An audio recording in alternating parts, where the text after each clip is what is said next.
Out of the nearly 900 entries received from all parts of the world, 40 contestants were selected to take part in the international Quran competition. The contestants were divided up into 4 quarterfinal groups, and over 2 weeks they competed for the 12 semi-final spots.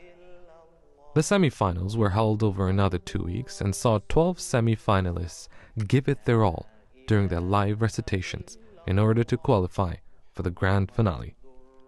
And now, 6 weeks on, and with only 6 contestants left, we are ever so close to finding out who is going to be crowned the winner of this year's international Quran competition.